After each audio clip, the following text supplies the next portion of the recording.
Everyone. तो आज हम स्टार्ट करने जा रहे हैं इलेक्ट्रोस्टैटिक्स। सबसे पहले अपन हेडिंग डालेंगे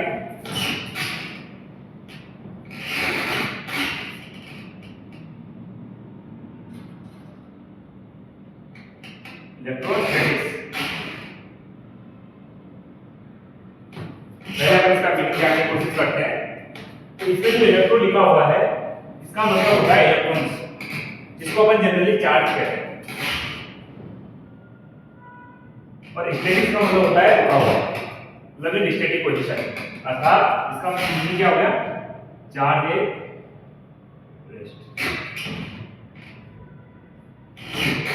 जनरली जो अपन ये टॉपिक पढ़ते हैं ये इलेक्ट्रोमैग्नेटिज्म का ही एक पार्ट है, ठीक है। इलेक्ट्रोमैग्नेटिज्म के दो पार्ट होते हैं, एक होता है इलेक्ट्रोस्टैटिक्स जिसमें चार्ज रेस्ट होता है, और इसका दूसरा पार्ट होता है इलेक्ट्रोडायनामिक्स जिसमें चार्ज मोशन में होता है। तो अपन इसको थोड़ा सा लिख लेते हैं।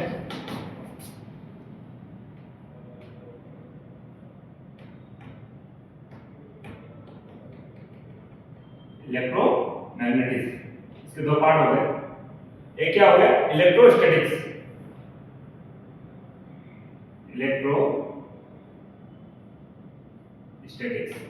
और दूसरा पार्ट क्या हो गया इसका इलेक्ट्रोडायनामिक्स, ठीक है। इससे पता चल रहा है अपन को इलेक्ट्रॉन एट रेस्ट, या अपन बोल सकते हैं चार्ज एट रेस्ट, या इलेक्ट्रॉन्स एट डायनेमिक पोजीशन या इन मोशन, ठीक है।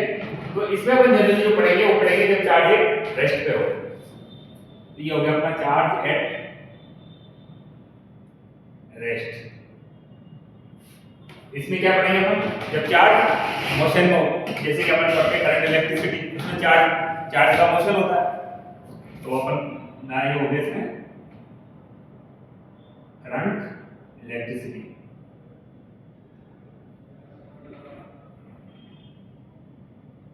या फिर दूसरा मान लेते हैं एसी, ये करंट का ही पार्ट है, या EMI देख लेते हैं इलेक्ट्रोमैग्नेटिक इंडक्शन, ये भी इसी में आ जाएगा, इलेक्ट्रोमैग्नेटाइजेशन जो भी अपन पढ़ेंगे आगे चल के मैग्नेटिज्म, ठीक है। तो जब टॉपिक को स्टार्ट करने से जैसे स्टार्ट किया हमने, तो अपने टॉपिक में एक पॉइंट आया, या जो आया वो है चार्ज।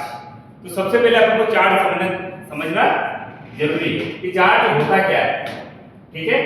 चार्ज क्या होता है, तो चार्ज किसी भी मैटर की इंट्रिंसिक प्रॉपर्टी होती है जिसके द्वारा वो क्या करता है, ये इलेक्ट्रिक फील्ड या तो एक्सपीरियंस करता है, मतलब महसूस करता है, या फिर खुद के द्वारा एक इलेक्ट्रिक फील्ड जनरेट कर सकता है। वो अपन अभी आगे समझेंगे कैसे वो इलेक्ट्रिक जनरेट कर रहा होता है, कैसे पता चलेगा अपन को कि वो एक्चुअल में कोई फील्ड जनरेट कर रहा है, या फिर हमें कैसे पता चलेगा वो एक्चुअल में कोई फील्ड एक्सपीरियंस कर रहा है, वो अपन अभी देखेंगे।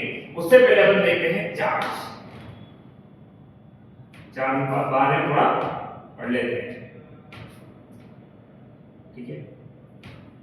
अगर हम इसकी डेफिनेशन की बात करें तो डेफिनेशन क्या होगी इसकी, डेफिनेशन होगी इसकी, this is an intrinsic property of matter, this is an intrinsic property of matter by which it experience and can produce electric field, ठीक है। तो अपन यहां नोट कर लेंगे, this is an intrinsic property of matter,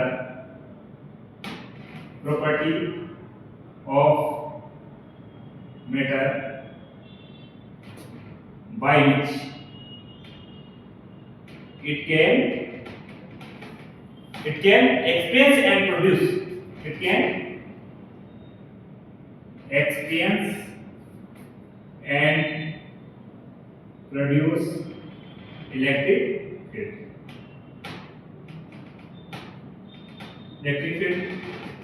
और या फिर and लिख लेंगे, एंड मैग्नेटिक, ठीक है। तो ये हो गया अपने चार्ज की डेफिनेशन। तो अपन को ये चीजें कहां महसूस होती है, आपने बचपन में देखा होगा कि जब आप स्केल को अपने हेड से रब करते थे और जब उसको छोटे छोटे कागज के टुकड़े को जब अपन उससे टच करवाते थे या थोड़ी दूर रखते थे तो वो अट्रैक्ट होते थे और उसके चिपक जाते थे। या फिर आपने देखा होगा अगर उसको डस्ट पार्टिकल के पास ले जाते थे अपन तो डस्ट भी उसके चिपक जाती थी। या फिर अपन ने उसको रब करने, या आपने देखा होगा कि जब अपन ऊल का जो कंबल होता है अपन जब उसको ओढ़ते हैं तो कुछ समय के बाद अपने जो हेयर से एकदम स्ट्रेट हो जाते हैं और उसकी तरफ अट्रैक्ट होने लगते हैं। ये सारे फिनोमेना चार्ज को शो करते हैं। ठीक है, वो कैसे शो करेंगे अपन अभी बाद में देखेंगे। ठीक है, इससे पहले अपन देखते हैं कि चार्ज क्या होता है। चार्ज जनरली अपन इलेक्ट्रॉन्स को ही चार्ज मानते हैं। अपन ने अभी तक जो पढ़ा है या फिर फाउंडेशन में पढ़ते आ रहा है कि इलेक्ट्रिसिटी में इलेक्ट्रॉन्स मूव करते थे, अपन उनको बोलते थे कि चार्ज मूव कर रहा है। जबकि चार्ज दो टाइप्स के होते हैं, प्रोटॉन में भी चार्ज होता है और इलेक्ट्रॉन में भी एक चार्ज होता है। इलेक्ट्रॉन के चार्ज को अपन नेगेटिव चार्ज कहते हैं और जो प्रोटॉन का जो चार्ज होता है उसको पॉजिटिव चार्ज कहते हैं। लेकिन मैंने आपको यहाँ बताया है कि जब भी अपन चार्ज की बात करेंगे ऑलमोस्ट टाइम हम इलेक्ट्रॉन्स की बात करेंगे, तो फिर अपन प्रोटॉन्स की बात क्यों नहीं करेंगे? और जब दो टाइप के चार्ज है तो अपन इलेक्ट्रॉन से ही पॉजिटिव चार्ज कैसे डिफाइन करेंगे, वो सारी चीजें अपन यहाँ देखेंगे। तो सबसे पहले तो अपन एक चीज नोट करते हैं कि क्यों अपन प्रोटॉन्स को पिक्चर में नहीं लाते, क्यों? पहले तो अपन टाइप्स लिख लेते हैं, टाइप्स ऑफ चार्जेस।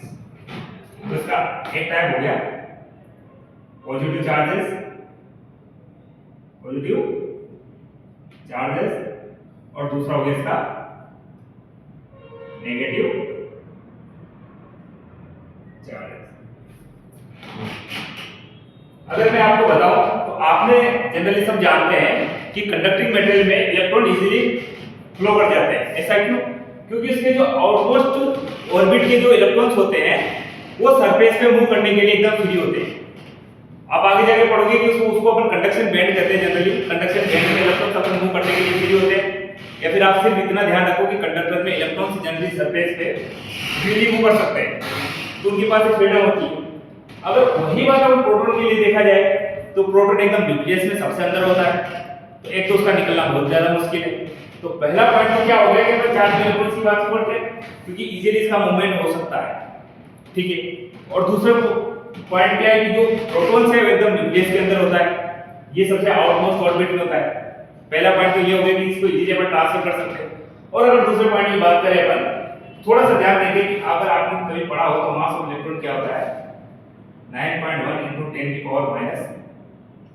10⁻³ अगर मास ऑफ प्रोटॉन की अगर अपन बात करें तो होता है 1.67 × 10⁻27। मतलब ये इससे 10,000 टाइम हैवी है। तो इसके मास की वजह से इसके अट्रैक्शन से प्रोटॉन का मूवमेंट बहुत मुश्किल है।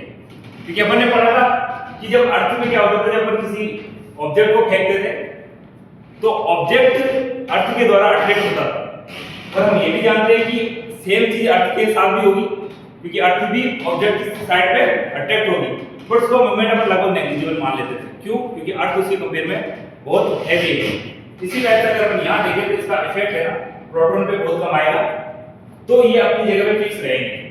ठीक है, तो यहाँ से तो पता चल गया कि अपन जो भी बात करेंगे most of the time electrons की करेंगे क्योंकि इलेक्ट्रॉन्स का फ्लो इजीली हो जाता है और इसमें चार्ज इधर उधर ट्रांसफर भी बहुत इजीली हो जाता है, जबकि सब चीजें प्रोटॉन में थोड़ा मुश्किल है, मुश्किल ही काफी मुश्किल है। ठीक है, तो अपन जब भी चार्ज की बात करेंगे तो मोस्ट ऑफ द टाइम किसकी बात करेंगे? इलेक्ट्रॉन्स की। ठीक है,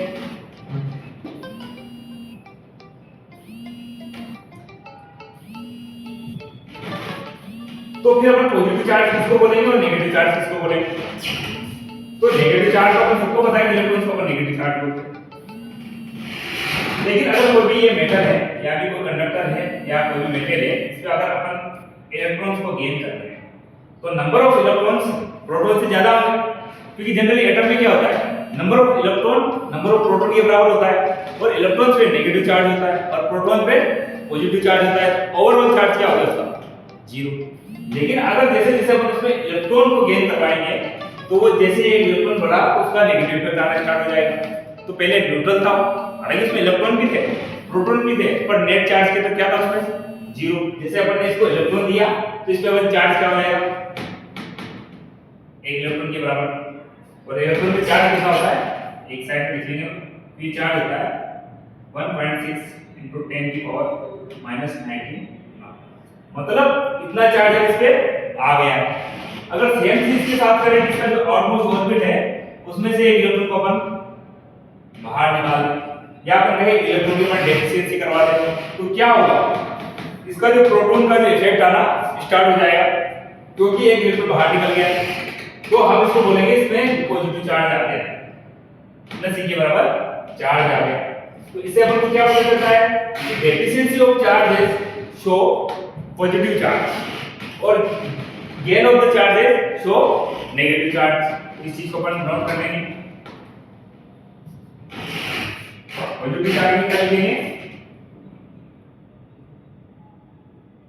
डेफिशिएंसी ऑफ इलेक्ट्रॉन्स, ठीक है, लिखेंगे गेन ऑफ इलेक्ट्रॉन्स। ये चीज अपन यहां पर पता करेंगे। अब इसके बाद हम पढ़ेंगे कि कितने टाइप तरीके हैं कि अपन बॉडी को चार्ज कर सकते हैं, मतलब चार्जिंग के अपने पास कितने तरीके हैं। जनरली मैंने अभी अब आपको एक एग्जांपल बताया था कि अपन स्केल को रब करते थे और जब अपन उसको किसी कागज के टुकड़े के पास ले जाते तो अट्रैक्ट होता था, इसका मतलब उसमें चार्ज आ चुके हैं। तो इस तरीके से कितने तरीके हैं कि अपने पास चार्ज आ सकते हैं। तो पहला तरीका होता है अपने पास, लिख ले पहले types of charging the matter और ऑब्जेक्ट।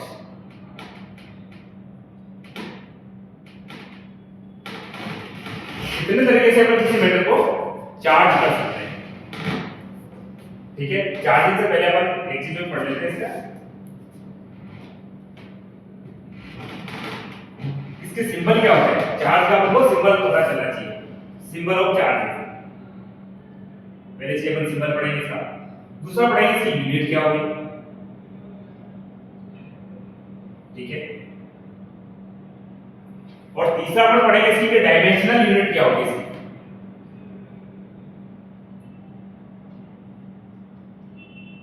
डायमेंशनल यूनिट इसकी क्या होगी।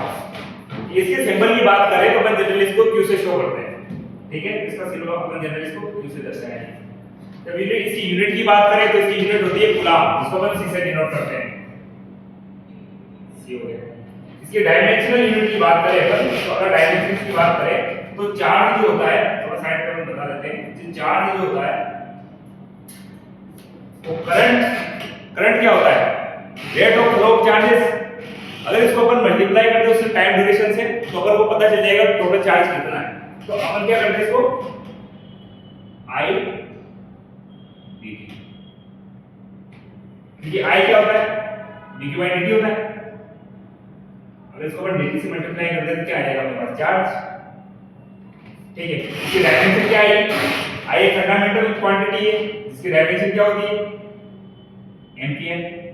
टाइम एक फंडामेंटल क्वांटिटी है जिसकी डायमेंशन क्या होती है, टाइम। तो अपने पास इसकी डायमेंशन क्या हो जाएगी, q हो जाएगा I dt से इसकी डायमेंशन आ गई अपने पास a × t। ये इसकी होगी फंडामेंटल यूनिट, ठीक है। अब इसके बाद अपन पढ़ते हैं types of charge.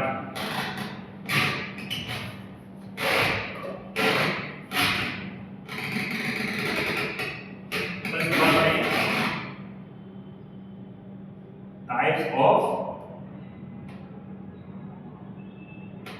Charge,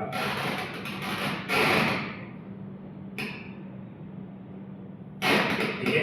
types of charging पढ़ने से पहले अपन ने जो डेफिनेशन लिखी थी, अब उसको प्रॉपर तरीके से समझने की कोशिश करते हैं, क्योंकि अपन चार्ज के बारे में पढ़ चुके हैं, चार्ज क्या होता है। जब चार्ज पढ़ चुका है तो उस डेफिनेशन को जानने की कोशिश करते हैं कि यह एक इंटेंसिव प्रॉपर्टी है किसी मैटर की, जिसके द्वारा या तो वो इलेक्ट्रिक फील्ड और मैग्नेटिक फील्ड को या तो एक्सप्रेस कर सकता है या फिर प्रोड्यूस कर सकता है। अब इस चीज को जानने की कोशिश करते हैं सर कैसे, ठीक है। मान लेते हैं कि अपने पास इसको थोड़ा बाद में करेंगे, आपको थोड़ा रफ बता देता हूं, ठीक है। मान लेते हैं कि ये कोई चार्ज Q1 रखा हुआ है, जब इसके पास अपन ने Q2 चार्ज मिला है, हमने देखा कि या तो ये अट्रैक्ट हो रहा था या फिर ये रिपेल हो रहा था। तो जब दो पार्टिकल्स एक दूसरे के पास लाए गए तो बिना कांटेक्ट करने पर भी इन दोनों पे एक फोर्स लग रहा है। तो अगर इस पर इसकी वजह से कोई फोर्स लग रहा है, मान लो कि वो अट्रैक्शन लग रहा है, मान लो कि अट्रैक्शन फोर्स लग रहा है, ये इसके कांटेक्ट में नहीं, इसके बावजूद भी इस पे फोर्स लग रहा है। ये जनरली सबसे कहां होता था, हमने इस टाइप का कहां देखा था, हमने देखा था ग्रेविटेशन में बॉडी क्या होती थी, आपकी शक्ल ऊपर होती थी, फिर भी उस पर एक एनर्जी बल नीचे लगता था, एनर्जी फोर्स। तो क्यों लगता था, मतलब या तो फोर्स कांटेक्ट में आने से लग सकता है, या फिर जो दूसरी चीज इसको फोर्स में ला सकती है वो है कोई एक टाइप का फील्ड है जो क्रिएट करके वो वहां तक उसका इफेक्ट जाए और तब उसको एक फोर्स क्रिएट करे। ठीक है, तो इसके द्वारा कोई ना कोई फील्ड यहां तक आ रहा होगा, उसकी वजह से इस पे कोई फोर्स लगा होगा। ठीक है, तो ये तो पता चल गई है कि फील्ड जनरेट करता है या फिर क्रिएट करता है। तो इस चार्ज ने एक फील्ड क्रिएट किया। ठीक है, अगर इसको हमने हटा दिया तो हमने देखा कि इसमें कोई बल की फोर्स नहीं लग रहा है। तो इसका मतलब ये इफेक्ट कहां से आया, इस वाले चार्ज से।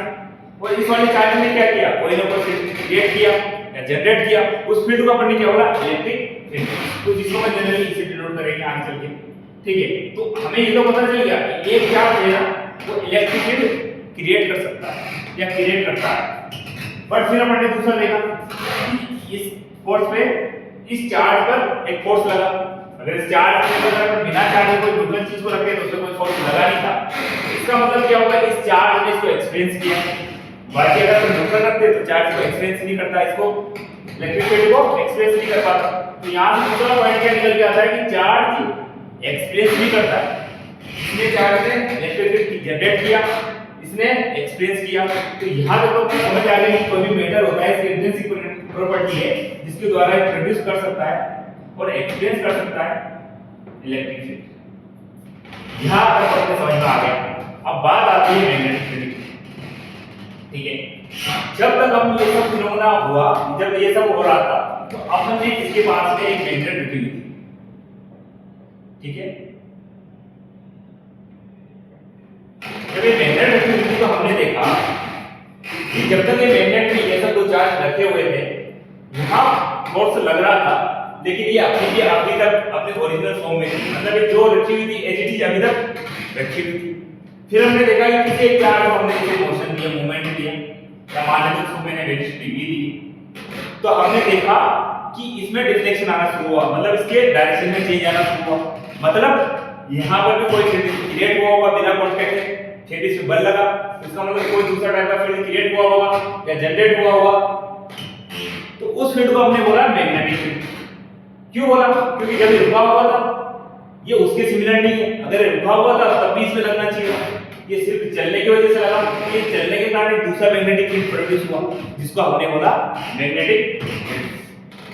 दूसरा फील्ड कौन सा हो गया, मैग्नेटिक फील्ड। तो यहां से पता चलता है हमको कि यह एक दूसरा टाइप का और फील्ड जनरेट करता है जिसको अपन ने बोलते हैं मैग्नेटिक फील्ड। ठीक है, तो डेफिनेशन हमको समझ में आ गई।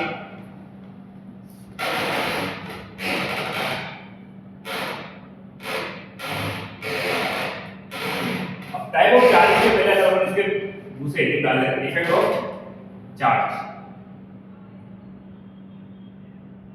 Effect of charge. तो हम पहला पॉइंट डाल देते हैं, चार्ज एट रेस्ट, जो कि हमारा टॉपिक ही यही है, इलेक्ट्रोस्टैटिक्स।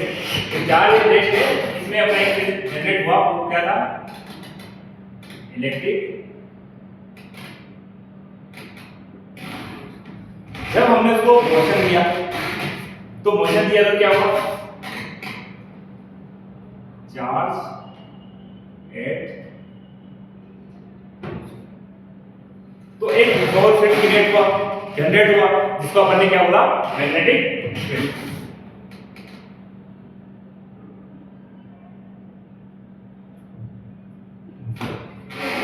लेकिन जब ये मोशन में था कुछ समय बाद हमने देखा कि जब इसकी वेलोसिटी अपनी कांस्टेंट रखी और जब उसको स्लाइड दिया पोटेंशियल जो डिक्रीज किया या स्लाइड किया, अपन ने धीरे धीरे उसको इंक्रीज किया, मतलब एक एक्सीलरेट किया, तो हमने देखा कि उसमें से कुछ एनर्जी रेडिएट फॉर्म में निकलना स्टार्ट हुआ, मतलब कुछ रेडिएशन स्टार्ट हुए, और वो जो निकलते हैं वो इलेक्ट्रोमैग्नेटिक वेव की फॉर्म में निकलते हैं। वो अपन आगे चलकर एक टॉपिक आएगा उसको अपन डीप में पढ़ेंगे। फिलहाल के लिए देखें कि charge is accelerated,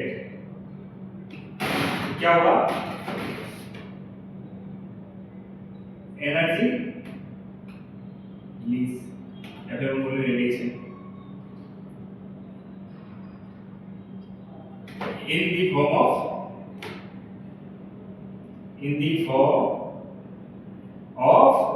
electromagnetic wave, short में बोलते हैं इसको अपन E electromagnetic। तो अभी जो अपन फिलहाल पढ़ने वाले हैं वो सिर्फ ये इसके बारे में पढ़ेंगे।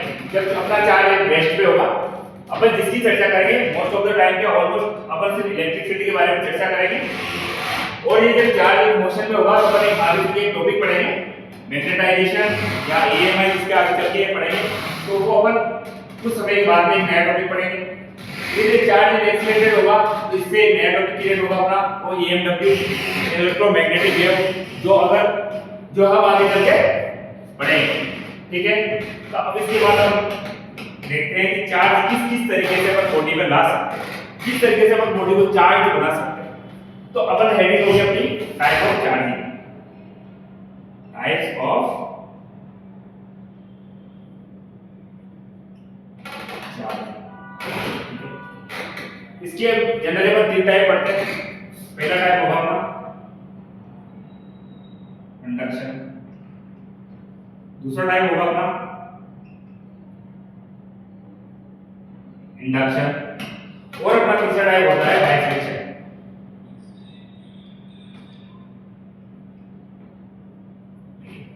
फ्रिक्शन तो अपन ने जनरली पहला एग्जांपल वही बताया था कि अपन ने स्केल ली थी, उसको अपन ने हेयर से रब किया था, रब करने के बाद जो कुछ भी हुआ हमें नहीं पता, लेकिन उसमें कुछ चार्ज आ गया था, इतना तो मैंने अभी समझाया था आपको कि ये कैसे क्या होता है। पहले अपन कंप्यूटर फ्रिक्शन को ही देख लेते हैं। फ्रिक्शन में क्या होता है, जब भी कोई एक बॉडी दूसरी बॉडी से अपन रब करेंगे, सबसे पहले क्या होगा, हीट प्रोड्यूस होगी, और वो हीट जो प्रोड्यूस होती है वो क्या करेगी, इलेक्ट्रॉन प्रोटॉन का बॉन्ड हुआ, तो इसके बॉन्ड को ये क्या करेगी, ब्रेक करने की कोशिश करेगी, क्योंकि आयनाइज कर देगी, क्योंकि ये इसके एनर्जी आयनाइजेशन एनर्जी के बराबर अगर हीट मिल गई इसको, तो ये इलेक्ट्रॉन क्या करेगा, यहां से ये अपना बॉन्ड ब्रेक कर देगा। लेकिन ये चीज सिर्फ इसके साथ ही नहीं होगी, इसके साथ भी होगी, लेकिन दोनों बॉडी बिल्कुल सिमिलर है, ये दोनों बॉडी सिमिलर नहीं है, तो इनमें से कोई एक बॉडी ऐसी होगी जिसकी इलेक्ट्रॉन के प्रति एफिनिटी ज्यादा हो, मतलब इलेक्ट्रॉन का अट्रैक्शन ज्यादा होगा, थोड़ा सा स्लाइड फर्क होगा, ऐसा तो नहीं कि एग्जैक्ट सेम होगा। तो मान लेते हैं कि इस बॉडी का इलेक्ट्रॉन एफिनिटी ज्यादा है,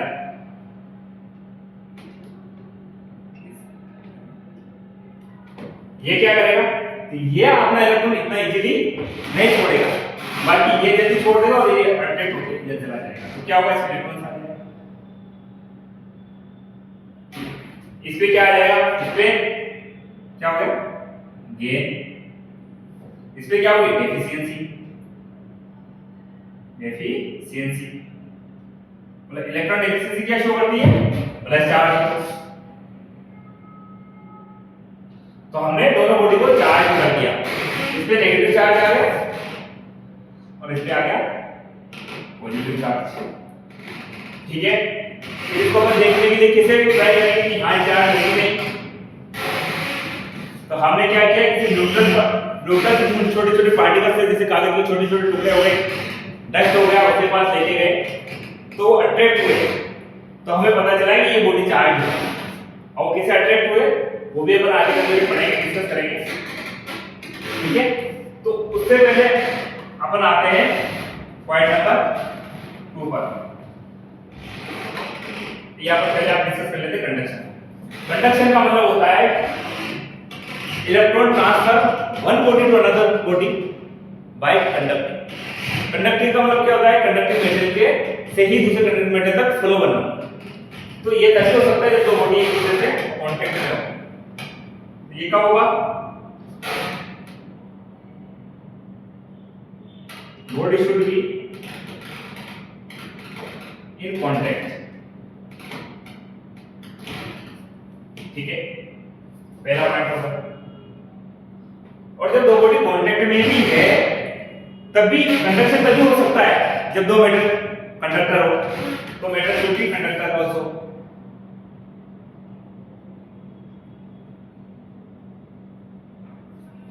दो कंडीशन इसके लिए होनी चाहिए। ये कैसे हुआ? मान लेते हैं कि अपन ने कोई स्क्वेयर लिया या कोई भी बॉडी ले लेते हैं, इस पे चार्ज है, टोटल चार्ज इसका Q। ये बॉडी एकदम न्यूट्रल थी, हमने क्या किया, इसको इसे टच किया, तो टच करेगा, जैसे अपन इसको टच किया क्या होगा? ये चार्ज अंदर से इधर फ्लो करना स्टार्ट कर देंगे। क्यों? कंसंट्रेशन के साथ। तो इधर से कंसंट्रेशन जा रहा है, इधर से कंसंट्रेशन जीरो है, तो फ्लो कब तक होता है? जबकि हाई कंसंट्रेशन से लो कंसंट्रेशन की तरफ फ्लो होगा इसका। तो इसमें क्या होगा कि इसे कुछ चार्ज निकल के इस पर आएगा, इसमें भी आ जाएगा। ठीक है, तो जैसे मैंने इस बॉडी को इसके कांटेक्ट में लाया तो क्या हुआ कि ये चार्ज इस पर भी फ्लो होना स्टार्ट हो गया। तो ये बॉडी की क्या हो गई? पॉजिटिवली चार्ज हो गई। इसमें भी कौन सा चार्ज आएगा? जो चार्ज इस पे सेम चार्ज इस पे फ्लो होगा, तो ये भी कैसे हो जाएगी? Positive charge after making contact.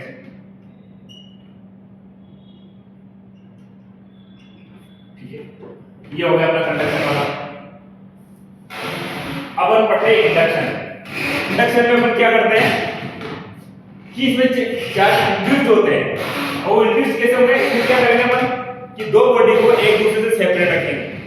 ठीक है, मान लेते हैं कि ये बॉडी है एक, जिसमें प्लस की चार्ज है, दूसरी बॉडी को अपन यहां लाएंगे।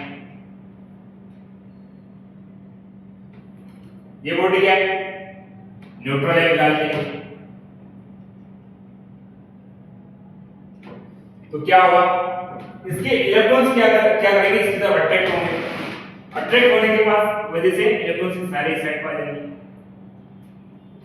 ये इलेक्ट्रॉन डिस्ट्रीब्यूटेड इधर के डिस्ट्रीब्यूटेड, तो यहां से इलेक्ट्रॉन निकल के यहां आ गए, इसका मतलब इधर की साइड डेफिशिएंसी आ रही है, तो इसकी वजह से इसको अपन प्लस चार्ज शो करेंगे। ठीक है, तो अपन ने कर दिया, प्लस चार्ज हो गया। यहां से इसने क्या किया कि इसको चार्ज को इंड्यूस कर दिया, मतलब पोलराइज कर दिया। पोलराइज करने का मतलब क्या हुआ कि नेगेटिव चार्ज एक साइड हो गया, पॉजिटिव चार्ज एक साइड हो गया। अगर अपन क्या करेंगे, इधर साइड से अगर इसको अर्थ कर, तो कि ये क्या करेगा? इस चार्ज को ग्राउंड पे चला जाएगा। ऐसा अर्थिंग कर देते हैं। अर्थिंग क्या मतलब क्या होता है? इसका चार्ज होता है क्या ग्राउंड में चला जाता है। जिनमें जब घरों में अर्थिंग करते हैं, जब करंट की समस्या होती है, तो जनरली इससे क्या होगा कि चार्ज इसमें चला जाएगा। तो फाइनली क्या हो जाएगा? अगर इसको वापस दूर ले जाए अपन, तो ये चार्ज ग्राउंड चला गया, इसमें बचे केवल माइनस चार्ज। ठीक है, अगर अपन इस अर्थिंग को इस साइड से करते तो क्या होता? इलेक्ट्रॉन जो होते हैं ग्राउंड में चले जाते, तो इस पर कवर क्या हो जाता? पॉजिटिव चार्ज हो जाती बॉडी। तो इस तरीके से अपन बॉडी को चार्ज कर सकते हैं। ठीक है, तो अपन ने टाइप ऑफ चार्जिंग पढ़ लिया, इफेक्ट ऑफ चार्ज पढ़ लिया, टाइप ऑफ चार्ज हो गया, अपना डेफिनेशन वगैरह हो गई। अपन नेक्स्ट हेडिंग डालते हैं। अपनी नेक्स्ट हेडिंग होगी प्रॉपर्टी ऑफ चार्जेस।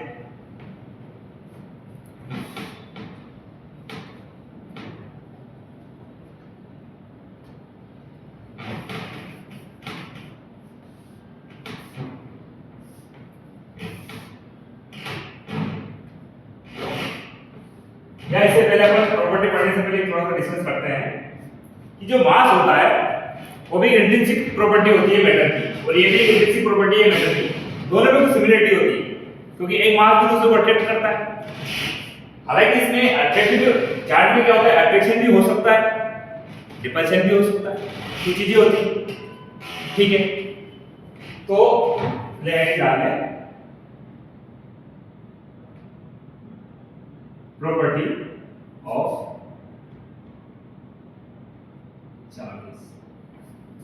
पहली प्रॉपर्टी बता देंगे वो है same charges attract to each other, same charges attract to each other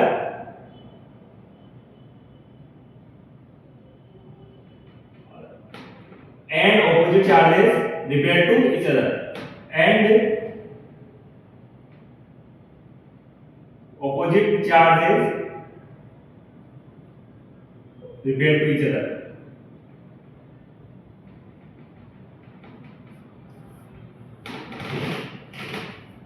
ये हमें कब पता चला कि जब हमने सेम दो टाइप के चार्जेस को पास में लाया तो हमने देखा कि ये दोनों एक दूसरे को रिपेल कर रहे हैं। प्लस प्लस को लाया तो भी एक दूसरे में रिपल्शन आया, जब मैंने माइनस माइनस को लाया तब भी रिपल्शन आया। लेकिन जब हमने देखा कि ऑपोजिट चार्जेस को आपस में लाए तो क्या हुआ, ऑपोजिट चार्जेस अट्रैक्ट करेंगे, सॉरी करेक्ट कर लेंगे इसको, और सेम चार्जेस करेंगे रिपेल। ठीक है, तो जब सेम चार्जेस को लाया अपने पास में तो इन दोनों ने एक दूसरे को रिपेल किया। जब अपन ने ऑपोजिट टाइप के चार्जेस को पास में लाया इन दोनों में अट्रैक्शन आया, तो माइनस के प्लस लाए तो अट्रैक्शन आया। यहां से अपन को क्या प्रूफ हुआ, क्या देखा अपन ने कि सेम चार्जेस होते हैं वो एक दूसरे को रिपेल करते हैं और ऑपोजिट चार्जेस जो होते हैं एक दूसरे को अट्रैक्ट करते हैं। दूसरी प्रॉपर्टी डालेंगे अपन इसकी। दूसरी प्रॉपर्टी होती है इसकी क्वांटाइजेशन ऑफ चार्जेस।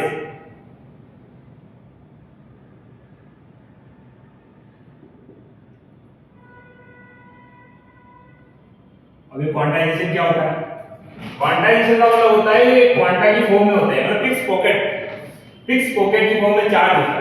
चार्ज के फिक्स पॉकेट होते हैं। कैसे, अगर मैं आपको बोलूं कि अपने पास एक बॉक्स है उसमें सारे मार्कर्स रखे हुए हैं, ठीक है, और एक मार्कर का जो वेट है या मास अपन बोले कि वो मान लेते हैं कि वो है 10 ग्राम। एक मार्कर का वेट कितना है 10 ग्राम। उसमें जितने भी मास है उसमें से मार्कर की फॉर्म में, मार्कर के अलावा और कुछ नहीं, और हर मार्कर का वेट कितना है अपने पास, या मास कितना है 10 ग्राम। अगर मैं आपसे पूछूं कि इसमें अगर 10 मार्कर है तो उसका वेट कितना हो जाएगा, 10 × m 10 टाइम हो जाएगा। ठीक है, या कोई मुझसे पूछे कि इसका वेट जो है ये इसमें जितने भी मार्कर रखे हुए हैं उनका वेट 25 ग्राम, क्या पॉसिबल है? पॉसिबल कैसे है? क्योंकि दो का तो चलो 20 ग्राम हो गए, 5 ग्राम का क्या करना है, इसका कोई लॉजिक नहीं। अगर कुछ क्वांटिटी की फॉर्म में अगर चीजें रखी हुई है तो जो टोटल क्वांटिटी आएगी वो भी उसका मल्टीप्लिकेशन ही आएगी। ठीक है, तो हमने अभी तक चार्जेस को किस चीज से डिफाइन किया, इलेक्ट्रॉन से डिफाइन किया। हमने इलेक्ट्रॉन से छोटी बड़ी यूनिट पढ़ी नहीं, और अपना जो भी चार्ज होगा वो इलेक्ट्रॉन की फॉर्म में होगा, तो जितना भी चार्ज का टोटल आएगा वो भी इलेक्ट्रॉन की क्वांटिटी का मल्टीप्लिकेशन ही आएगा। ठीक है, तो चार्ज और इलेक्ट्रॉन क्या है, वो होता है 1.6 × 10⁻⁻⁹। तो अपना जो भी अब चार्ज आने वाला है वो इसी की मल्टीप्लिकेशन की फॉर्म में आएगा, मतलब Q नेट वो क्या होगा +- n प्लस Q। अगर डेफिशिएंसी हुई है इलेक्ट्रॉन की तो प्लस चार्ज, और अगर गेन हो रहा है इलेक्ट्रॉन्स का तो माइनस चार्ज आएगा। तो टोटल चार्ज क्या बन जाएगा अपने पास +- n। तो n क्या होना चाहिए, इंटीजर, क्योंकि हाफ तो हो नहीं सकता, जितने भी क्वांटिटीज होगी वो इंटीजर फॉर्म में होगी। मल्टीप्लिकेशन है तो 1 इलेक्ट्रॉन होगा, 2 इलेक्ट्रॉन होगा, ऐसा तो नहीं कि अपन e/2 इलेक्ट्रॉन को कंसीडर कर लें, क्योंकि जो मिनिमम चार्ज जो इंडिपेंडेंटली रह सकता है वो 1 के बराबर होता है। ठीक है, अगर इसका आपसे कुछ क्वेश्चन पूछता हूं, ये कोई बॉडी है, ये बॉडी 1 है, ये बॉडी 2 है, इसमें प्लस की चार्ज है। हमें बताया गया है कि बॉडी है, बॉडी बी को अट्रैक्ट करती है, क्या करती है, अट्रैक्ट। तो ए पर चार्ज बताओ, क्वेश्चन क्या है, अगर बॉडी ए बॉडी बी को अट्रैक्ट करती है तो ए पर चार्ज बताओ, पॉसिबल चार्ज बताओ। तो अगर मैं ए ऑप्शन डालता हूं +1.6 × 10⁻⁻⁹, यहाँ पे पी पॉइंट बनाता हूँ मैं, ये अट्रैक्शन है, लिख लेंगे एक बार, अट्रैक्टेड अट्रैक्शन है दोनों बीच, ठीक है। तो बी बॉडी पे अगर चार्ज हो तो वो हो गया -3.2 × 10⁻⁻9, सी पॉइंट हो गया 1.8 × 10⁻90, या इसका डी पॉइंट हो गया 2.8 × 10⁻30।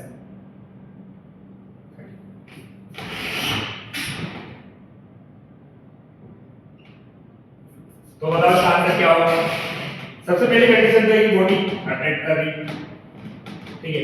अट्रैक्ट कर रही तो हमने पहले जो प्रॉपर्टीज थी वो क्या बता दी कि ऑपोजिट चार्ज में अट्रैक्ट होगा, तो इसमें चार्ज क्या आएगा, इसमें नेगेटिव चार्ज होना चाहिए, ठीक है। और दूसरी प्रॉपर्टी बोलती है वो कि जो भी चार्ज है क्वांटाइज फॉर्म में होना चाहिए। क्वांटाइज फॉर्म का मतलब होता है कि मिनिमम क्वांटिटी 1.6 × 10⁻90 है, तो और जो चार्ज आएगा उसकी इंटीजर मल्टीप्लिकेशन होना चाहिए, ठीक है।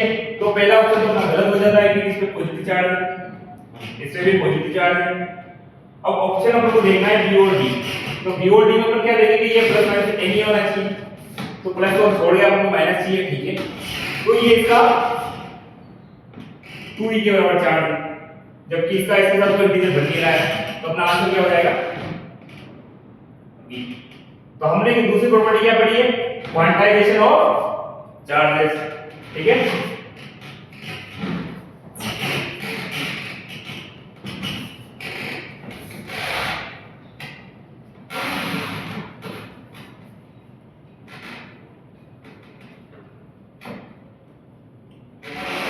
अपना नेक्स्ट प्रॉपर्टी जो होगी वो होगी कंजर्वेशन ऑफ चार्जेस। तीसरी प्रॉपर्टी क्या होगी,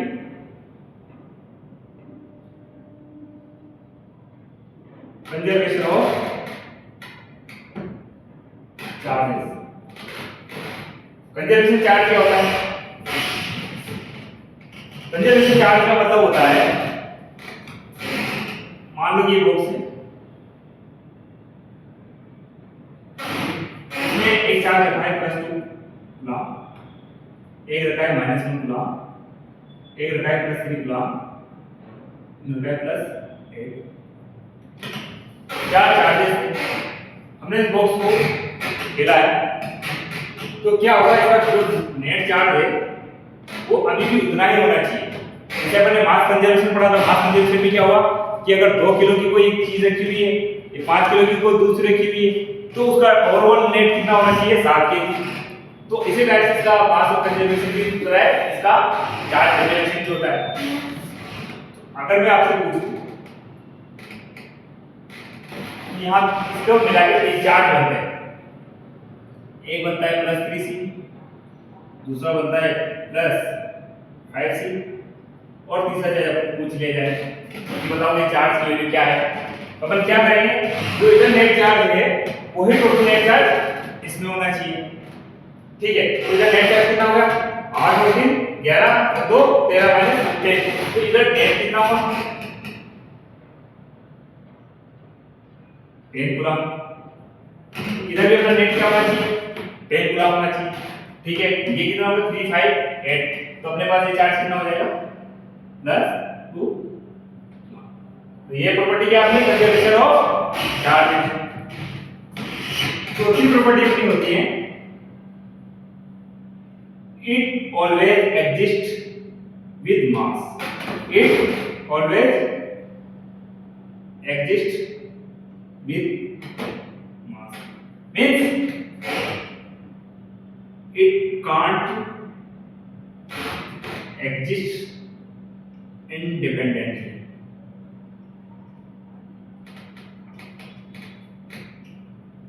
इसका मतलब क्या हुआ कि मास अपने आप में एग्जिस्ट नहीं करता, नहीं, मास तो अपने आप में एग्जिस्ट करता है। मास अपने जो भी पड़ा है वो किसी पे डिपेंडेंट नहीं है, मास अपने आप में इंडिपेंडेंट है। मास 2 केजी तो हाँ 2 केजी हो सकता है अपने आप में, लेकिन अगर हम बोले किसी वस्तु का या किसी ऑब्जेक्ट का मास 0 है और उसमें चार्ज इतना इतना ये पॉसिबल नहीं है, क्योंकि मास जो होता है वो हमेशा से जुड़ा हुआ होता है, मतलब चार्ज जो होता है वो हमेशा मास से जुड़ा हुआ होता है, और मास की वजह से ही अपन ने यहाँ कंजर्वेशन ऑफ द चार्जेस बनाया है, क्योंकि मास अपने आप में कंजर्व होता है, ठीक है, उसके साथ एसोसिएटेड होती है, तो ये भी अपने आप में कंजर्व होती है, ठीक है। ये बात होती होगी अपने पास प्रॉपर्टी ऑफ चार्जेस, ठीक है। अब इसके बाद हम पढ़ेंगे कूलॉम्स लॉ, ठीक है, नेक्स्ट स्टडी करेंगे हम कूलॉम्स लॉ।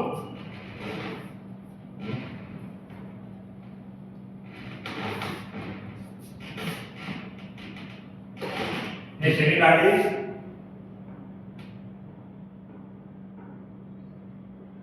कूलॉम्स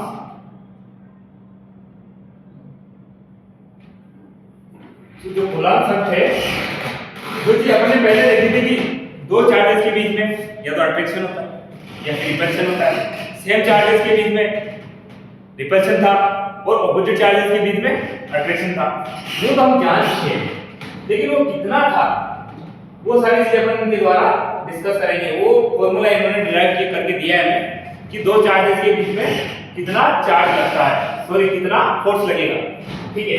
तो इन्होंने देखा कि जब एक चार्ज था Q1 और दूसरा चार्ज था Q2, ठीक है, इनके बीच की डिस्टेंस मान लो कि R है।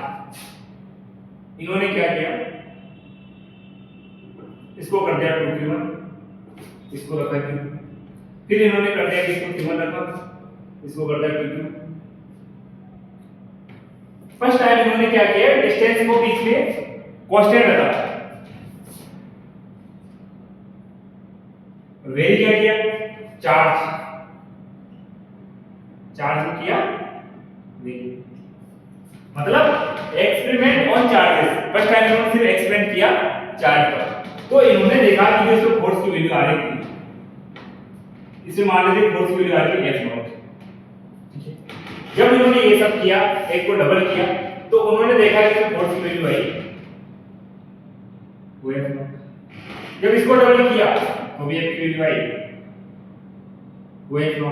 मान लो इसको उन्होंने 2 टाइम्स किया, इसको 3 टाइम्स किया, तो एक वैल्यू आ गई 6F0। तो इससे उन्होंने क्या निष्कर्ष निकाला, क्या कंक्लूजन निकाला इससे कि जो ये फोर्स था वो दोनों का मल्टीप्लिकेशन के प्रोपोर्शनल है। तो उन्होंने फर्स्ट पॉइंट क्या नोट किया, इसे क्या नोट किया उन्होंने कि F is proportional to Q1 and, ठीक है। फर्स्ट एक्सपेरिमेंट किस पे किया उसने, experiment with charge. Same experiment उन्होंने किया डिस्टेंस के साथ, with distance,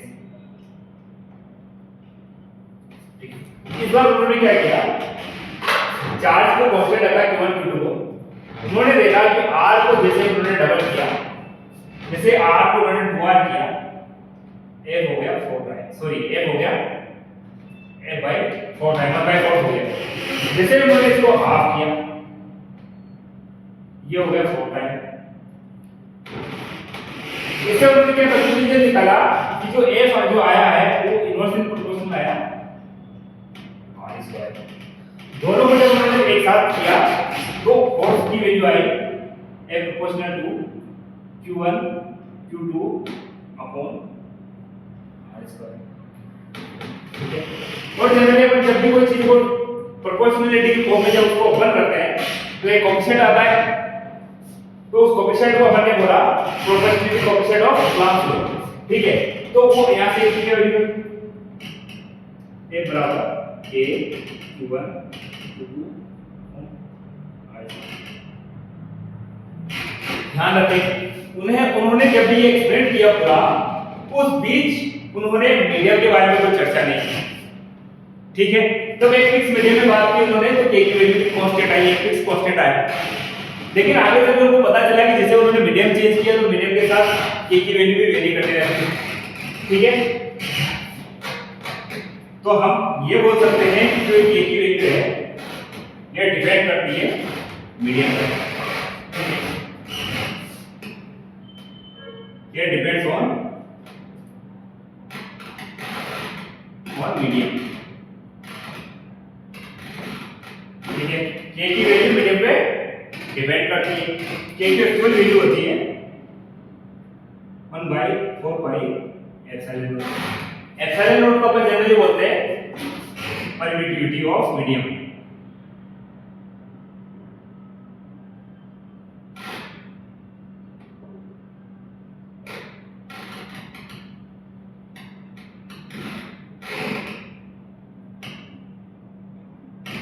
permittivity of medium. तो ये एप्सिलॉन नॉट क्या बताता है कि एयर में बताता है, वैक्यूम या फिर एयर में। जनरली एयर और वैक्यूम में लगभग बराबर ही होती है, तो अपन जनरली वैक्यूम के लिए या एयर के लिए क्या ले लेते हैं, परमिटिविटी एप्सिलॉन नॉट।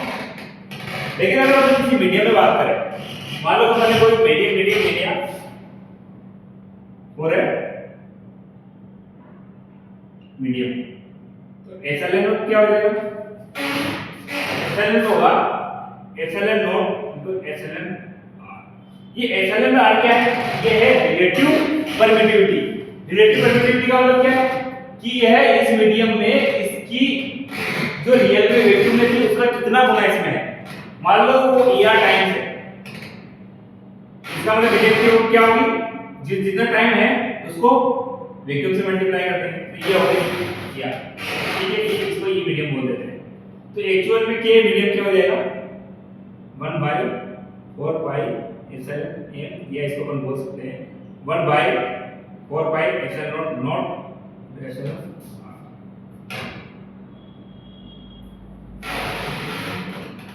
ये आ गया अपने पास फोर्स का एक फॉर्मूला। तो ये इंपॉर्टेंट फॉर्मूला है, नोट कर लीजिए इसको। ठीक है, और इस बार अपन कुछ क्वेश्चंस कर लेते हैं। एक बार सब इसको नोट कर लेंगे, फिर क्वेश्चन करते हैं।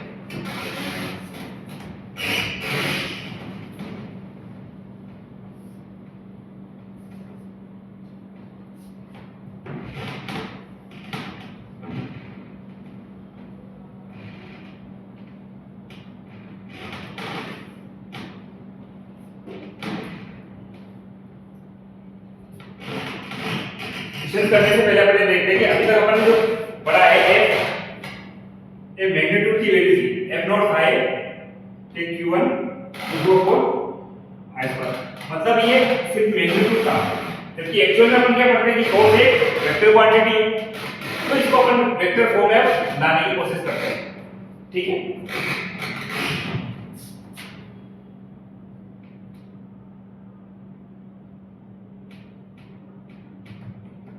वेक्टर फॉर्म ऑफ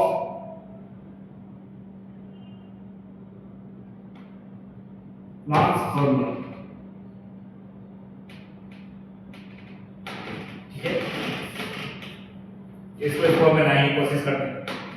तो जब उन्होंने चार्ज के बारे में बात की थी, तो उन्होंने नोटिस किया था, मान लो कि ये चार्ज q1 है, तो ये चार्ज q2 है। जैसे ही इन्होंने नोटिस किया कि जब चार्ज q1 जब यहाँ रखा होता है इसकी डायरेक्शन इस पे फोर्स इस डायरेक्शन में लग रहा था। ठीक है, जब इन्होंने जब चार्ज यहाँ शिफ्ट किया तो उन्होंने देखा कि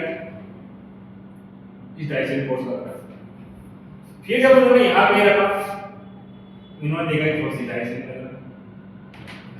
इससे क्या पता चला कि ये जो फोर्स लग रहा है वो दोनों को मिलाने वाली लाइन के अलोंग ही लग रहा है। रिपल्शन लग रहा था तो इस डायरेक्शन, इसी टाइप से अगर अट्रैक्शन होगा तो इस डायरेक्शन में जाएगी।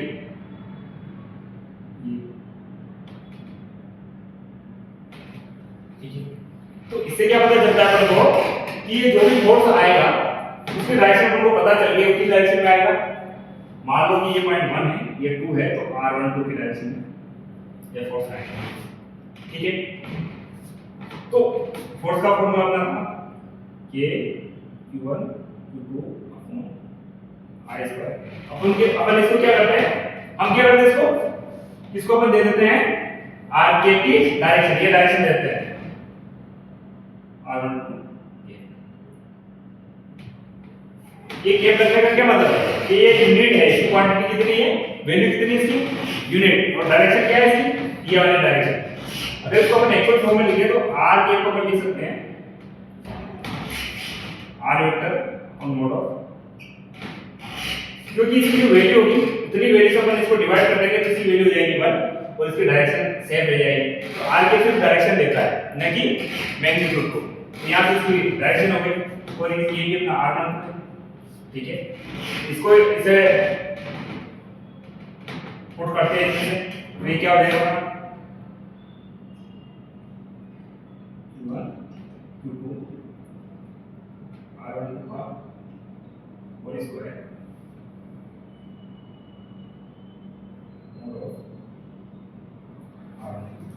ठीक है। यहाँ से क्या आ जाएगा k Q1 Q2 mod of R12 R3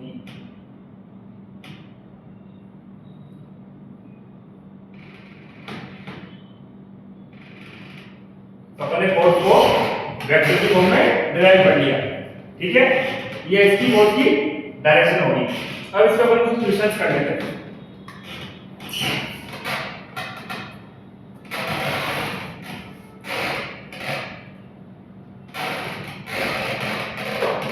तो क्वेश्चन करते हैं क्लास हो गए, ठीक है।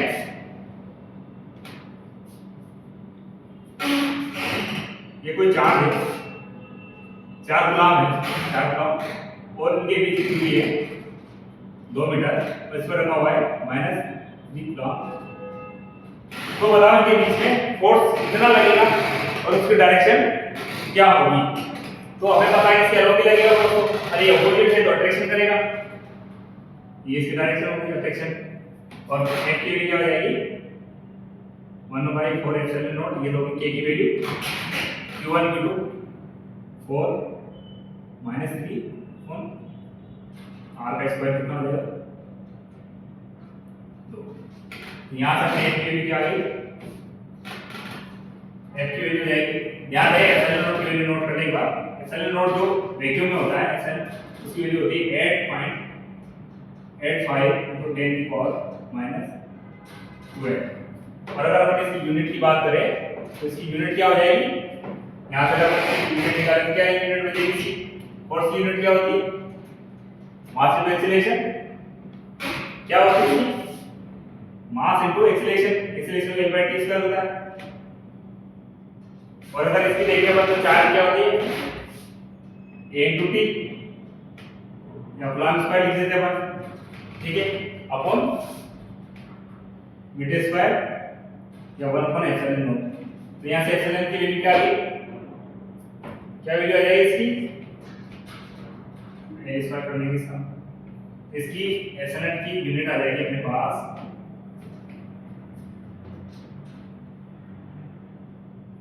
t square upon ml cube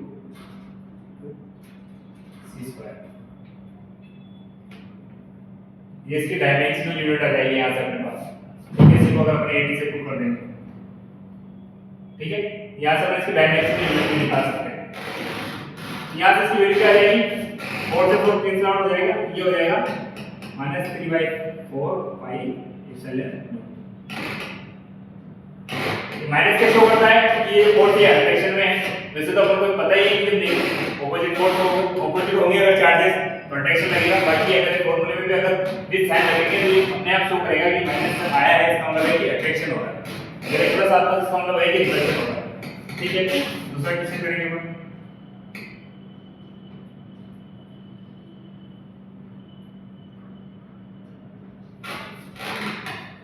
equilateral है और इस पे अपन चार्ज मान लेते हैं कि इस पे 2 गुलाम चार्ज है, इसे मान लेते हैं 3 गुलाम, इसे मान लेते हैं 4 गुलाम। और अगर दूसरा ये पॉइंट है ये बी है ये सी है, ये डिस्टेंस का और एक मीटर मान लेते हैं सभी को। मैं पूछूं कि 4 गुलाम है, इस चार्ज पे टोटल कितना फोर्स लगेगा, ठीक है। इस पर को फोर्स निकालना है, फोर्स निकालने के लिए इन दोनों में रिपल्शन होगा तो इसको फोर्स की डायरेक्शन में लगेगा, इससे फोर्स इस डायरेक्शन में लगेगा, ठीक है। ये का 66 हो जाएगा इक्विलेटरल है,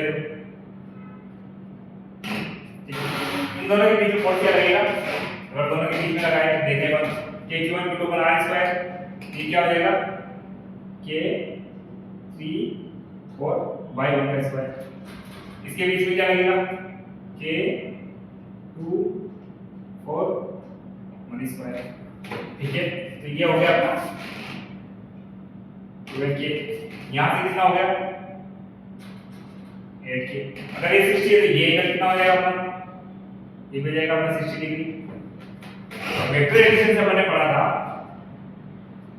कि ये कोई v1 वेक्टर है और ये कोई v2 वेक्टर है, दोनों के बीच में एंगल थीटा है, उसका रिजल्टेंट क्या निकाल देते हैं, v रिजल्टेंट निकाल देते हैं v1 square plus v2 square plus 2v1 v2 cos theta. ये मैंने पढ़ा था, इसमें पढ़ा था मैंने, तो इसको इस पे अप्लाई करें, ये क्या हो जाएगा, ये अपना हो गया 12k और ये हो गया 8k, ये हो गया 60 डिग्री। तो f नेट क्या हो जाएगा अपना,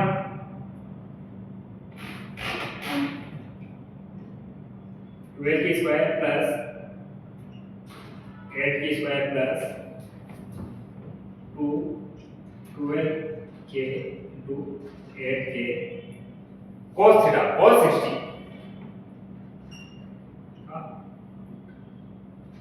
यहां से क्या जाएगा अपना k स्क्वायर सब में कॉमन आएगा तो हम सीधा बाहर ले लेते हैं।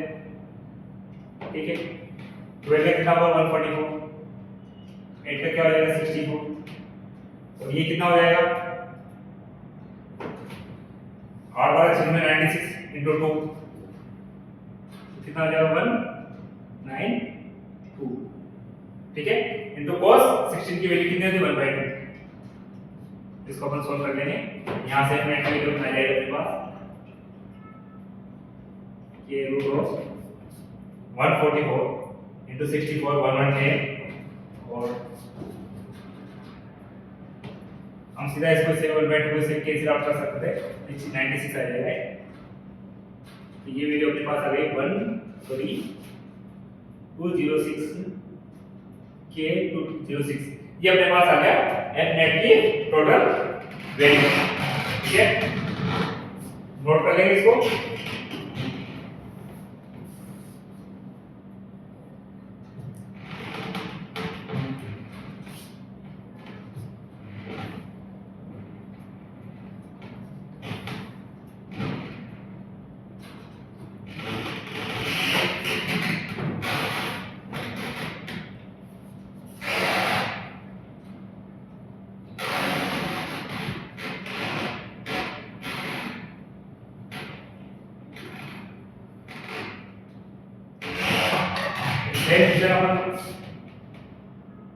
होमवर्क के लिए लिख लेंगे,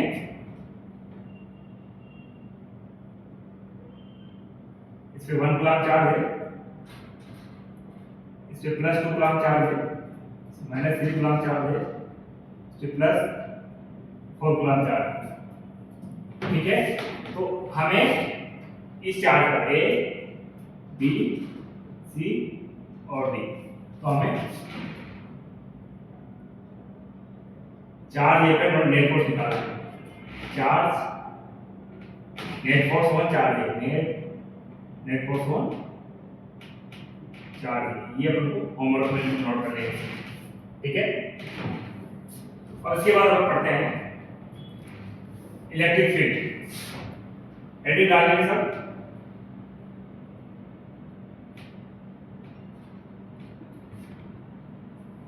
इलेक्ट्रिक फील्ड।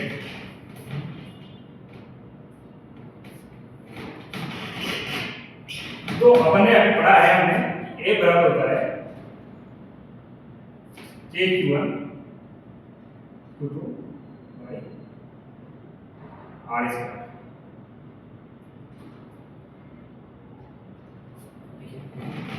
मान लो कि अपने पास एक चार्ज Q1 था, ये चार्ज अपने पास यहाँ चार्ज पर रख देते तीसरा चार्ज, इसकी वजह से फोर्स क्या आएगा, से फोर्स आएगा KQ1 Q2 और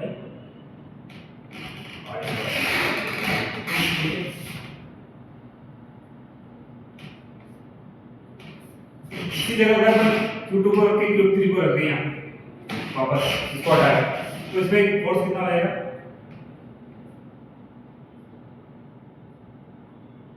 एक Q1 Q3 upon I square. इन दोनों में क्या सेपरेट है?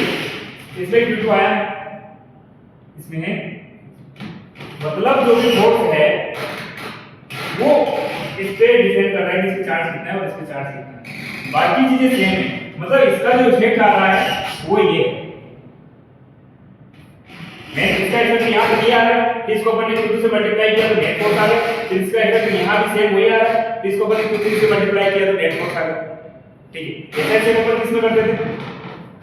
ग्रेविटेशन में क्या होता है कि अपने पास एक फोर्स क्या होता है mg, अगर वैल्यू मास m1 है तो m1 हो जाता, m2 है तो m2g हो जाता था। तो इसमें कुछ वैल्यू कांस्टेंट आ रही थी जिसे हम क्या बोलते हैं ग्रेविटेशनल इफेक्ट या ग्रेविटेशन, ये भी एक टाइप का फील्ड था। तो यहां उस फील्ड की वैल्यू क्या आएगी Q1 Q2 अपन r2, क्योंकि यहां से हम देखें तो F हो जाएगा Q into E, जिसको अपन इलेक्ट्रिक फील्ड कहते हैं। तो यहां से की क्या वैल्यू आ गई K के ऊपर r2, ठीक है।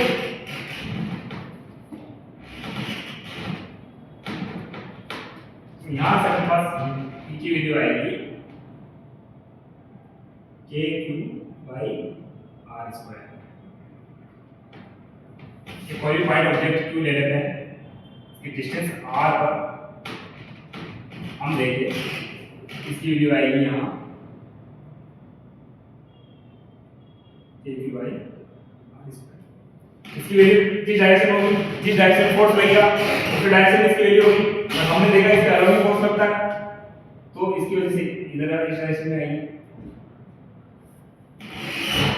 ठीक है। इस पॉइंट पे देखा अगर हमने यहाँ इस डायरेक्शन में आएगी इसकी वैल्यू E, ठीक है। तो इस तरीके से अपने पास क्या आ गया E। अगर अपन इसको वेक्टर फॉर्म में लेके आए वापस इस तरीके से, वेक्टर फॉर्म में क्या रहेगा KQ/r2 क्योंकि इसके अलावा इसको अपन r12 मान लेते हैं, इसको r12 है तो इसको r12 लिख के यहां से क्या वैल्यू आएगी इसकी, ये वेक्टर की वैल्यू आएगी KQ/r12 का वेक्टर अपॉन r12। तो ये अपने पास आ गया इलेक्ट्रिक फील्ड का वेक्टर फॉर्म। इसको अपन इलेक्ट्रिक फील्ड बोलते हैं, इसकी वैल्यू आ गई। तो हम कुछ क्वेश्चंस करते हैं।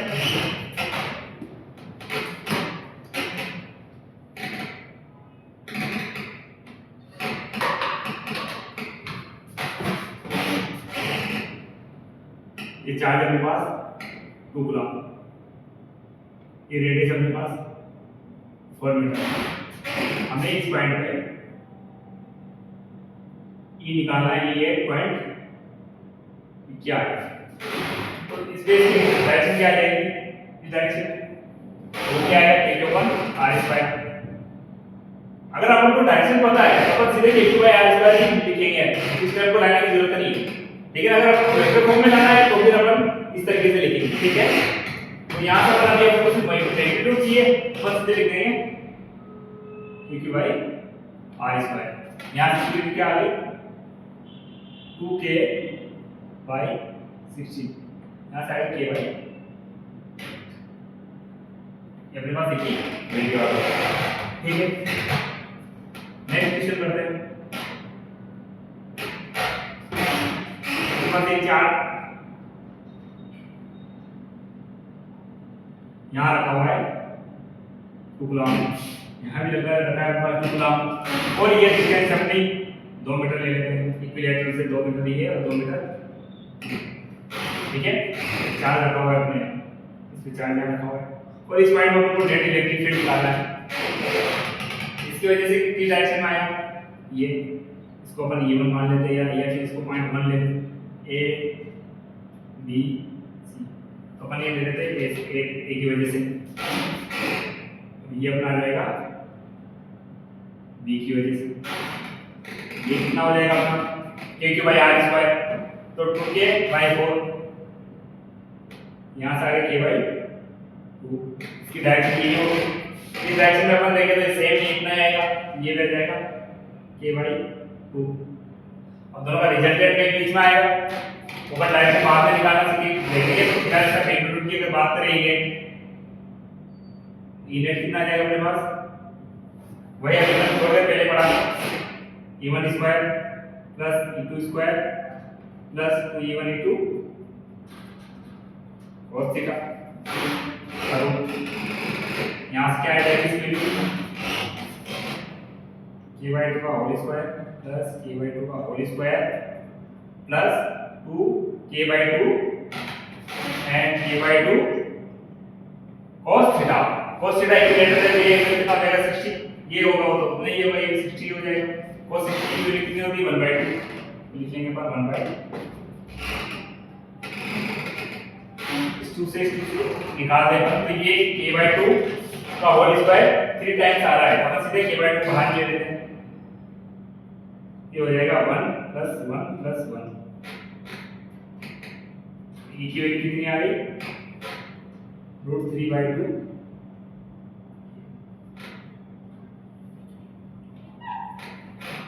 अगर इसकी हमें डायरेक्शन में पूछनी होती है, अगर वो पूछ लेते हैं डायरेक्शन बताओ कि ये नेट डायरेक्शन क्या होगा, तो हम इसको क्या करेंगे, किसी भी दो डायरेक्शन को लेंगे।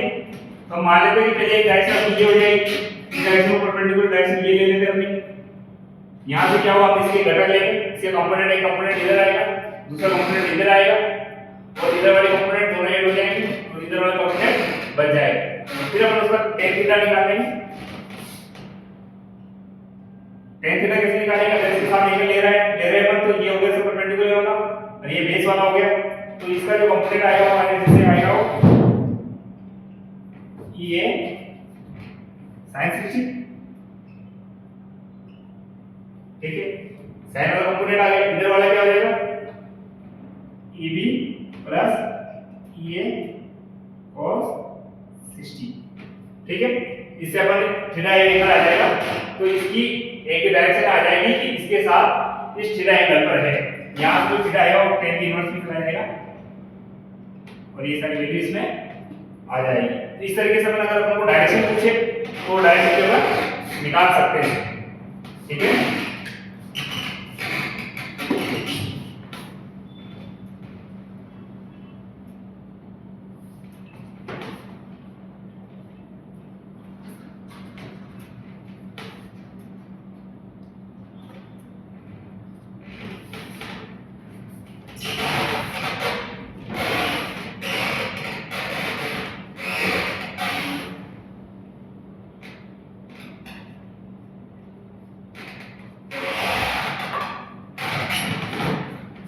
नेक्स्ट क्वेश्चन करते हैं।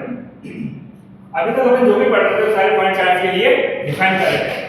आगे चल के अपन पढ़ेंगे कि हो सकता है कि जरूरी थोड़ी कि हमेशा ये पॉइंट चार्ज के रूप में ही हो, क्योंकि अगर बॉडी कोई किसी भी शेप की हो सकती है, और कुछ अपन स्टैंडर्ड शेप को लेके चलेंगे, उन सभी की वजह से अपन एक फोर्स भी निकालेंगे दोबारा फिर से, मतलब कंटिन्यू मास रहेगा। जैसे मान लो कि ये इस टाइप की रोड हो गई, ठीक है, अभी इसमें चार्ज Q हो गया, और अपन को यहाँ चार्ज वापस दे देंगे, ये Q1 है, ये Q2 है, तो इन दोनों के बीच में फोर्स निकाल, या हमें पूछते हैं इसकी वजह से इसके इलेक्ट्रिक फील्ड निकाल, ठीक है।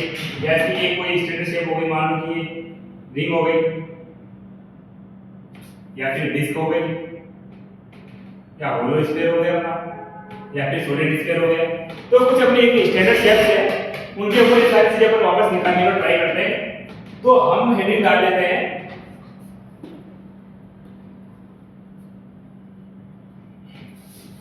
Force and electric field on continuous mass.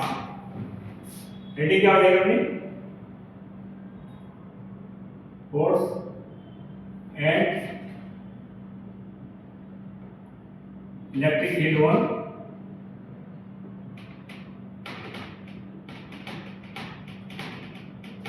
Continuous mass, ठीक है। सबसे पहले हम क्या करते हैं, एक वायर से स्टार्ट करते हैं। जनरली अपनी जो भी ऑब्जेक्ट होती है, या तो लीनियर शेप में हो सकती है, या फिर एलियन शेप में हो जाएगी। जैसे अगर स्टैंडर्ड बात करें तो ये हो गया स्क्वायर हो गया, ये पेंटागन, सॉरी स्क्वायर हो गया। अगर अपन 3D में बात करें तो जैसे अपना ये हो गया 1D की बात करें, 2D में टाइप की शेप हो सकती है, एलियन शेप जिसमें एक एरिया हो, एक किसी प्लेन हो, और अगर तीसरा बात करें 3D शेप की बात करें तो ये अपना हो गया स्फीयर। 1D में ये भी हो गया, ये अपना एक रिंग हो गई, इसमें हो जाएगा डिस्क।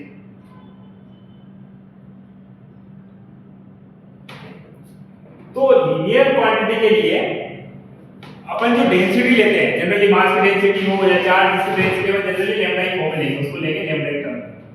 पर एरिया में जब भी कोई आएगा तो उसको अपन लेंगे सिग्मा की। और जब अपन 3D में लेना हो, ये हो गया या फिर अपना क्यूब हो गया, तो इसमें अपन लेंगे, ठीक है। जनरली इस तरीके से अपन ध्यान रखेंगे। तो अब अपन पहला क्वेश्चन लेते हैं।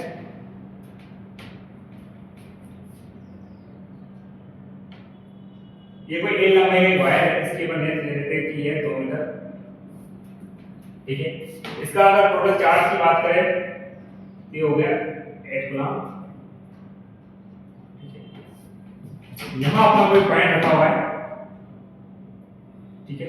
इस पे अगर चार्ज की बात करें तो ये मान लेते हैं 3 गुना चार्ज है, प्लस ये प्लस है, 3 प्लस ये लेते हैं, दोनों पॉजिटिव है। और हमें पूछा जाए कि इन दोनों के बीच में लगने वाला फोर्स बताओ। तो ये दोनों जितना फोर्स लगेगा वो इक्वल एंड ऑपोजिट होगा। तो हम क्या करते हैं कि इसकी वजह से इससे फोर्स निकाल लेते हैं, या फिर इसकी वजह से इससे फोर्स निकाल लेते हैं।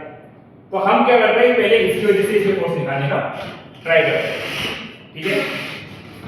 अगर इसको अपन लैम्डा डिफाइन करें यूनिट चार्ज, तो क्या हो जाएगा total charge upon total length, ये हो जाएगा Q/N।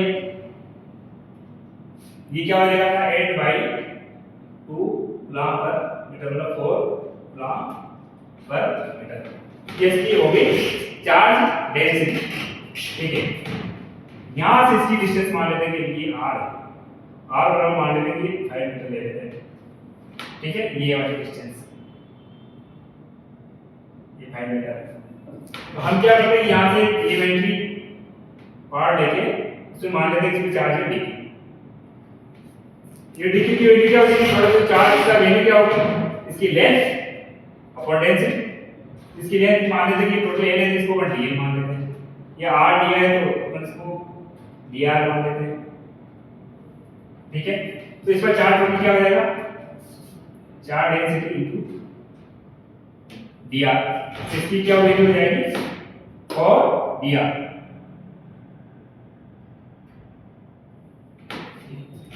इन दोनों के बीच में फोर्स कितना लगेगा, dq चार्ज और 3 कूलम के बीच में, F क्या हो जाएगा अपना kq1 q/i²। q1 मान लेते हैं 3 कूलम, q2 की जगह पर रखेंगे dq r²। अपन ने dq चार्ज को लिया ना, इसको थोड़ा सा साइड पे लेते हैं, यहां लेते हैं जो अपन इसकी दूरी dr है, ठीक है। और यहां से हम मान लेते हैं कि यहां से ये इसको dx ले लो, इसको मैं dx कर लो, और यहां से हम मान लेते हैं x डिस्टेंस है, ठीक है। तो इन दोनों के बीच में फोर्स क्या हो जाएगा r + x का होल स्क्वायर, ये हो गया। अब इसका एलिमेंट्री जो इतना सा चार्ज है उसकी वजह से ये फोर्स हुआ। हम चाहते हैं कि टोटल फोर्स कितना होगा, तो हम के इसका क्या सोल्यूशन होता है, इंटीग्रेशन कहां से कहां होगा, x की वैल्यू अपन क्या रखेंगे, x की वैल्यू 0 से लेके ऐसा कर देंगे, इसका इंटीग्रेशन कर देते हैं। इसमें x की वैल्यू रखेंगे 0 से l 2 मीटर, ठीक है। अब dq की वैल्यू रखते हैं, dq की वैल्यू क्या हो जाएगा लैम्डा dx, ठीक है। यहां पे फोर्स कितना हो जाएगा अपना फोर्स हो जाएगा 3k, लैम्डा की वैल्यू क्या हो जाएगी 4 dx और r + x का होल स्क्वायर। एक और क्या है, इसको बाहर ले लेते हैं अपन, ये हो जाएगा अपना 2hk dx upon r + x का r की वैल्यू मतलब फिक्स है 5, हाइट है 5 का नाम यहाँ रख देते हैं, ठीक है। यहाँ से x की वैल्यू क्या रहेगी, इसका इंटीग्रेशन सिमिलर टू इसके हो जाएगा 1/x² का, जो अपन इंटीग्रेशन कैसे करते थे, ये x - 2 हो जाएगी, उसमें प्लस ऐड करेंगे तो x - 1 डिवाइडेड बाय -1, ये क्या आ जाएगा -1 यहाँ से आएगा, ये हो जाएगा 1/x। इसकी वैल्यू कहां से कहां तक रखेंगे, 0 से लेके l तक, 0 से l के कितना होगा अपने 2, ठीक है। अगर माइनस को अंदर लाएंगे इसकी लिमिट चेंज भी कर सकते हैं, ठीक है, या फिर इसको सीधा लिखते हैं, या इसको माइनस को हटा के इसकी लिमिट चेंज कर दो सीधा, ये 2 हो जाएगी, इसकी वैल्यू जाएगी 0, यहां से अपनी वैल्यू 0 रखेंगे एक बार, फिर ये आ गया 1/5 और दूसरे बाहर में क्या आएगा 1/7, यहां तक एक की वैल्यू आ गई 2/35 न्यूटन, ठीक है। तो नोट कर लेंगे इसको,